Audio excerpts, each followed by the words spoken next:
you take worrying to a toxic level? To the point of making you sick. How to take control of toxic worrying before it takes control of you. Coming up next on Dr. Oz. All right, today's question. What do you worry about? Natural disasters, career issues, paying bills.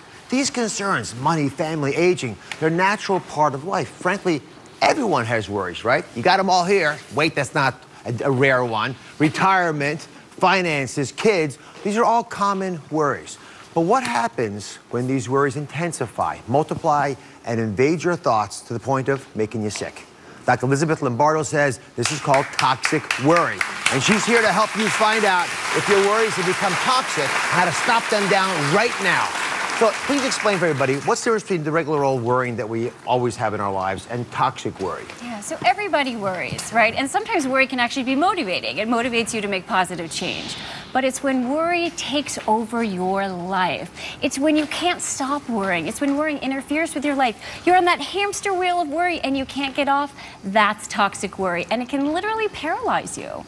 Explain, if you can, what particularly concerns you. So if it paralyzes you, does it have health ramifications? What else does it do to mess up your life? Yeah, so we think of worry as affecting your psychological health, which it certainly can, but it also has an adverse effect on your physical health. It can lead to things like heart disease and strokes, chronic headaches, IBS, and even can lead to having you die earlier. Toxic worry. Yes, toxic To worry. pay attention. So the question, of course, is how do you know if you're a toxic worrier? Do you guys know? Some say yes, some say no. I love this. I love when this is a debate. So Dr. Lombardo says toxic worriers exhibit specific physical symptoms that are associated with their worry. So we can all figure it out right now for sure. Let's go through them. There are 5 tips. Number 1, you have a stomach ache more than twice a week. How do you know if that's related to toxic worry? Yeah, so here's the thing. If you have a stomach ache for 24 hours and you're vomiting, it's probably a bug, right? Yeah. But if you notice that your worry and your stomach aches coincide, that could be toxic worry, because worry really affects your digestive tract. So it can lead to things like constipation and diarrhea and cramping. Yeah. Remember, your intestines have probably as many nerves as your brain does. Absolutely. So it makes sense that they're connected. They are in most species. They should be in us. All right, second tip. You gain more than 5 pounds per month. That should not shock people, but why is that a sign of toxic worry in particular? So it's a sign of toxic worry for 2 reasons, biologically and behaviorally. Biologically, worry is a stress, and when our body is stressed, we lay down fat cells, especially in the abdomen, right? And then behaviorally, when people worry, they try to reduce that anxiety, and a lot of times they'll reach for food. Right. Thirdly, you have trouble sleeping on a regular basis. Yeah. What kind of sleep problems, and why is that a sign? Yeah, so when your head hits the pillow and your mind starts racing with worry, that could be toxic worry if it's happening more than 4 times a week. For some people, they can actually fall asleep, but they wake up in the middle of the night with a mind racing with the worry. That's toxic worry. I hear that a lot, and we always think we can treat that with pills, but that's actually a sign. Who's having sleep problems now? Let me see your show of hands. Here, we got a victim right over here. Here, what's your name? Carolyn. Carolyn, describe your sleep problems and what things are you worrying about? Well, I wake up at least 3 times a night, and it drives my husband crazy because I wake him up worrying about, did I pay the electric bill? Do I have enough money to pay my daughter's tuition? Did I feed the dog? It's just a constant worry. Like, how many hours sleep do you get in the night, you think? About 5 or 6. Yeah, and then you can't deal with the stress that the toxic worrying is causing. Thank you very much. All right, the 4th tip. Your body, it's an important one.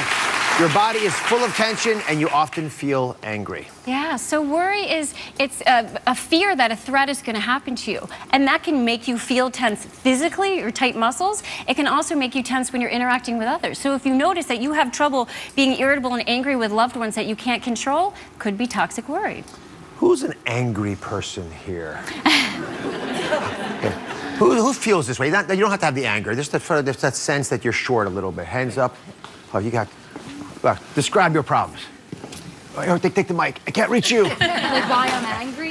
Yeah, but speaking, what's your first name? Victoria. Yeah, describe how this might be a sign of toxic worry in your life. What are you worrying about, first of all, and then how does it manifest in terms of your temper? Well, I'm 19, I go to school, and I live by myself, so it's also always a worry at all times. I'm worried about bills, I'm worried about schoolwork on top of work, and work going to school. It's just stressful all around for everything. Yeah. Do you bark at people sometimes because of that? Yeah, a lot. I actually take my temper out a lot on people. Very easily tempered. All right, keep the mic, you might need it. All right, and the fifth sign is your skin is dry. It's, you know, that's surprising. Your skin is a reflection of what's going on inside your body. So if you have a dry skin or broken out skin, pimples, acne, how is that a sign? Even wrinkles, yeah. So wrinkles? Think about it. Yeah. So think about it. Worry is a stress, and stress adversely affects pretty much every organ system in our body, including our skin. So it's not just the occasional breakouts, but when you're having consistent skin problems, the dry skin, more wrinkles than you think you should have, the breakouts, it could be a sign of toxic worry. So the question is, what needs to be done to stop down the toxic worry at a high level? You need to take back control of your worry. A lot of people worry because they think it gives them control. It gives them something to do in situations where they don't have a lot of control. But really, worry takes over. And so you need to take back control of your worry. And the way that you do that depends on specifically what you're worrying about. So we found a few victims from the audience who we're going to work with to help them take back control of their toxic worries. Crystal's joining us. And Crystal worries about money, I see. Hi. So what do you fear the most about money? And what does it represent to you? Yeah, I fear losing my job and not having financial security. And so you have the worry that we're talking about. What do you do if you've got fear based on money?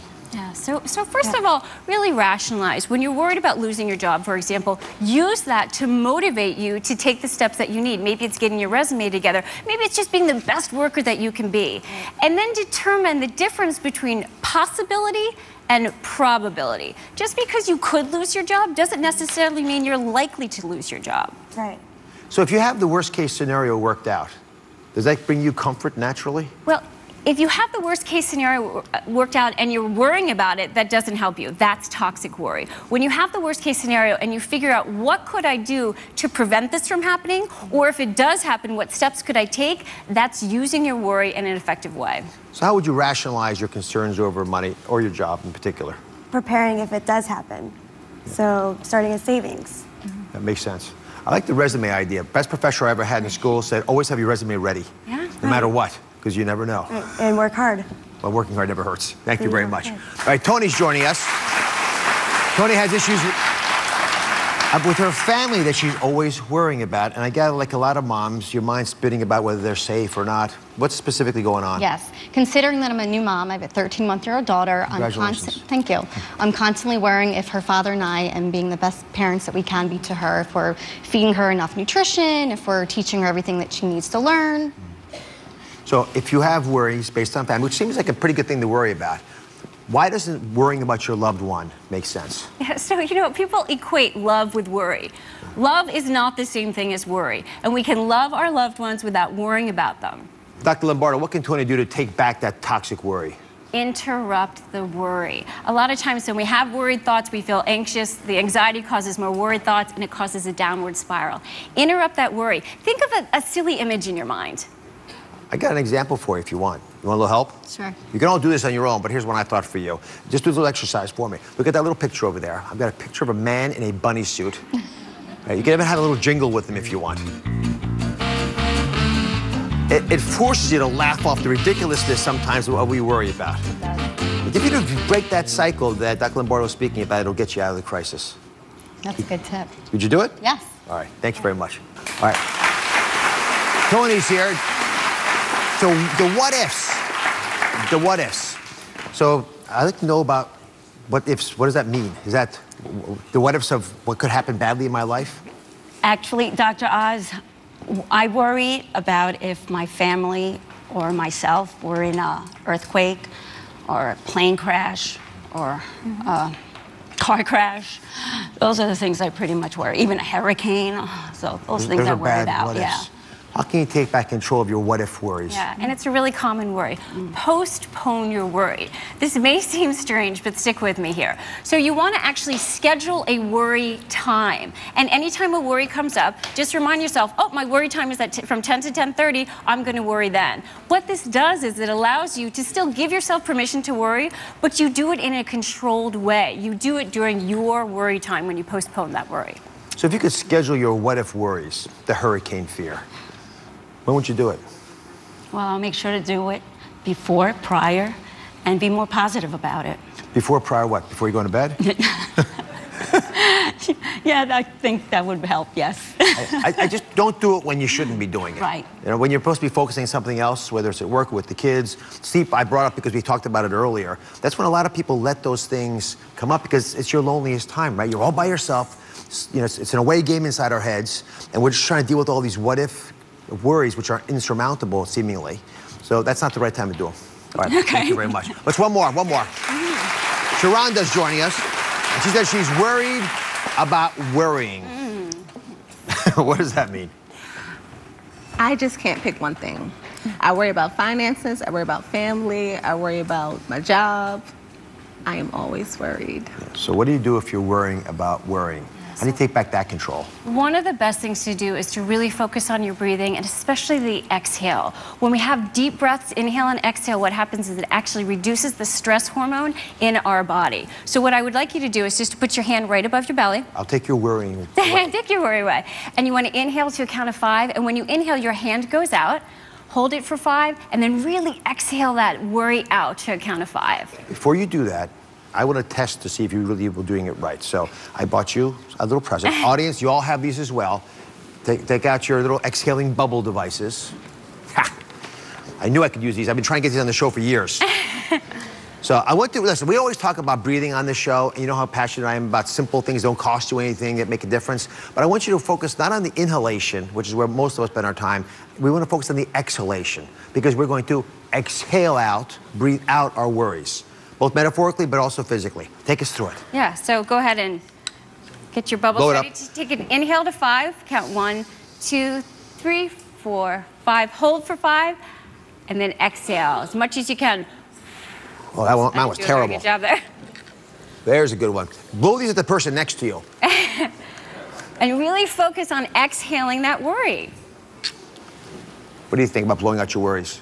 Great. At least you can smile while you're doing it. All right, Dr. Lombardo, thank you very much. We'll be right back.